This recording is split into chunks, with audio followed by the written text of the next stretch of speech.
ang nasabing patawad sa mga nangyari. Hindi kita naingatan, hindi kita napaglaban, kaya siguro maagang binawi ka ng kapalaran. Sayang, pero anong magagawa ko? Tao lang natutukso, nauudyok. Di ko naisip yung ikaw. Sana naman kung naririnig mo ko, sisigaw ko pang todo. Mahal kita, sadyang ganto lang ako maloko. Bakit ba ikaw pa yung nawala? Sana ako na lang. Ngayon lagi na ako balisa, minumulto ng nakaraan na di ko maalis-alis sa isip ko. Ikaw pa rin ang hinahanap kada gising ko. Di ko magawang palimutan mga alaala natin kung sana lang bumabalik sa aking utak kahit wala ka na. Hindi ko alam kung saan ba ako nagkulang. Sa daming nandyan, ikaw pa ang nauna, ikaw ang parusa.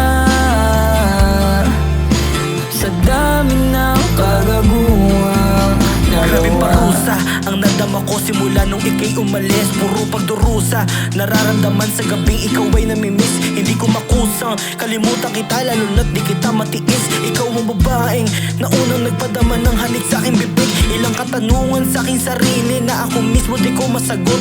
Solusyon ba? Nakalimutan kita para lang mawala ang lungkot? O desisyon na, bawian na lamang ng buhay at para matapos na to. Mga alaala mo na di ko malilimutan mula nung nagapos sa'yo. Paano na to? Di ko na alam.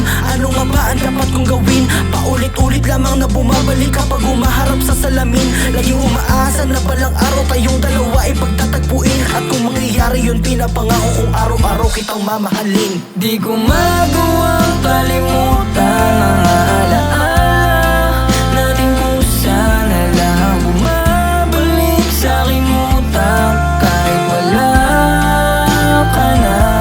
Hindi ko alam kung saan ba ako nagkulang. Sa daming nandyan, ikaw pa ang nauna, ikaw ang parusa. Sa dami ng kagaguhan, nagawa kalimutan ang alaala natin kung sana lang bumabalik sa aking utak kahit wala ka na. Hindi ko alam kung saan ba ako nagkulang. Sa daming nandyan, ikaw pa ang nauna, ikaw ang parusa.